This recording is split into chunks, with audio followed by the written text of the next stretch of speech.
Athletic trainers work with a diverse patient population. The population that will be covered in this video is the pediatric athlete. Pediatric patients include athletes from birth to 18 years of age, although they typically do not start athletics until about 2 or 3 years of age. This wide variance of age carries many differences throughout all aspects of athletics and can be broken into categories. The youngest pediatric athletes make up the category before puberty and are considered prepubescent athletes. The next category in pediatrics occurs during the early stages of adolescence through puberty. The last age group covered in this video are postpubescent athletes who are typically high schoolers.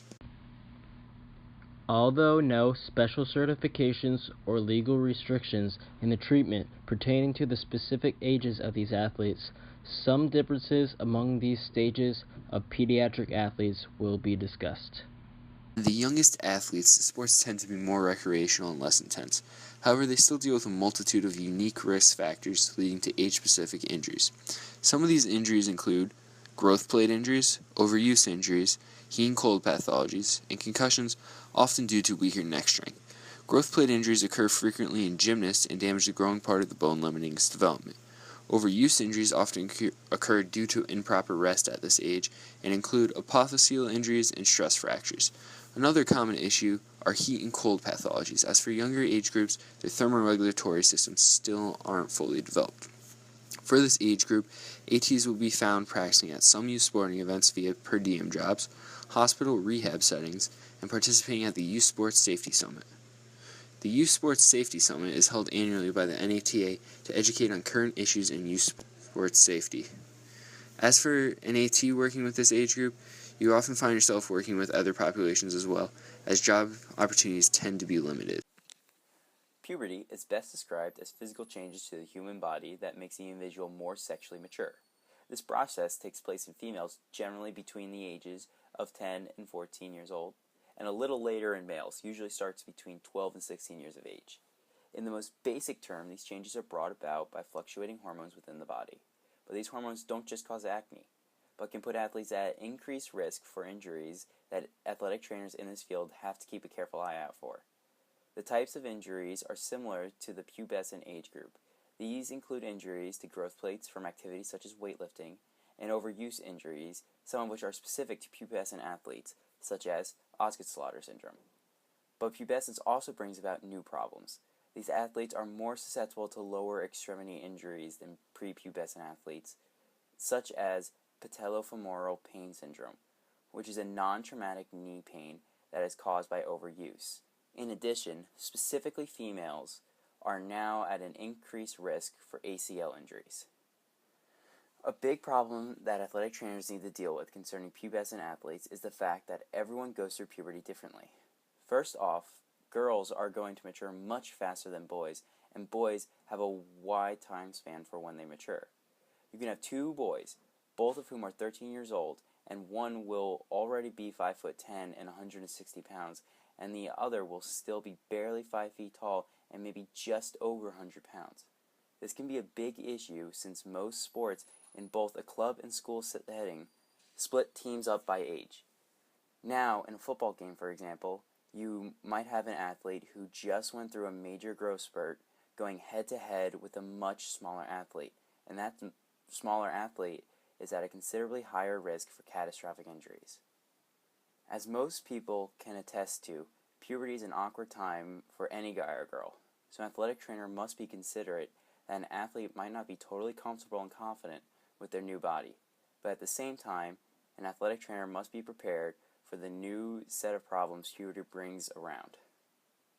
The population within pediatrics are the postpubescent athletes, who typically reside in a high school setting or club sports. Athletic trainers under this setting will most likely be working as the only athletic trainer at the school, depending on its size. This carries a large workload. Other athletes of this age will be seen by athletic trainers on per diem jobs for club sports, carrying a smaller time commitment. Especially for contact sports, the complexity, level, and competitiveness that the athletes compete at during this age is the highest of any stage of pediatric patients. This, combined with the common muscle imbalances and growth spurts found in athletes of this age, can lead to wide ranges of acute injuries, most commonly ACL tears. Broken bones and concussions can fall under this category as well. Several overuse injuries are found, including most forms of the muscle being stronger than the bone, which is typical for athletes of this age. When the bone is weaker and the repeated tension is placed on the tendon attachment, micro tears and micro avulsions can occur, leading to overuse injuries like stress fractures or osteochondritis dissecans. In injuries like this or Osgood-Schlatters of the knee, the bony attachment on the tendon avulses due to the stress. Along with the continuous growing of athletes, overuse injuries are even more common, with the tendency for the athlete to play year-round. A wide variety of injuries are seen at this age. A typical setting for an athletic trainer working with this age group would be in a high school or being hired by a club or tournament as a per diem worker. Both of these require a flexible schedule, since this age group typically practices in the afternoon, right after school and on the weekends. It is more common for athletic trainers to work with this age group in a high school setting rather than a per diem club setting, because a lot of clubs do not require an athletic trainer present at practice. Although it is less of a time commitment, no practice coverage can lead to a lot of preventable injuries occurring. An athletic trainer was interviewed explaining the common injuries and social dynamic of an athletic trainer working with this age group. As a high school athletic trainer, what are the most common injuries that you see? So in the high school setting, a lot of injuries that I see in these young athletes are typically overuse injuries, due to the fact that a lot of these kids, they have underdeveloped bodies, underdeveloped musculature, or they're going through growth spurts. So we may see a lot of either overuse issues, we may see a lot of overtraining issues, definitely a lot of knee, a lot of patellofemoral syndrome, a lot of IT band syndrome.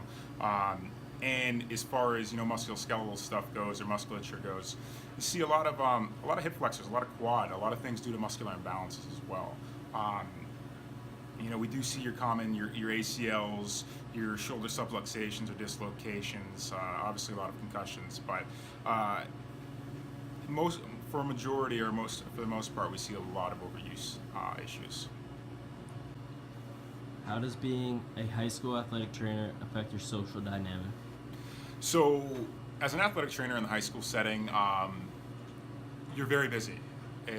But in the high school, again, you get the opportunity to build, great relationships with these young athletes. You get to mold them, and really see them, and see their potential and their talent grow. So, the work life is actually very well in the high school setting.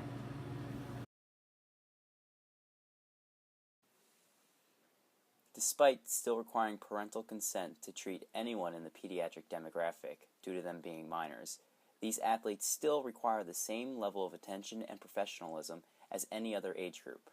This is especially true since sports within this demographic have been changing significantly over the past couple of years. As Bill Severson, an athletic trainer who has worked with pediatric athletes for 16 years, puts it in an interview we conducted with him, I've been seeing more young athletes coming into high school with previous severe joint injuries that normally you would see in only older athletes. Pediatric athletes are being more and more active, which is why they're sustaining more severe injuries at earlier ages. He goes on to say how the level of athleticism required at such a young age is changing the care required for these athletes, and athletic trainers responsible for these athletes need to change with the times to accommodate these athletes. Patient care is not set in stone and constantly requires editing and adapting to the changing field, and it is the job of the athletic trainer to stay up to date with these changes and provide their patients with the best care possible.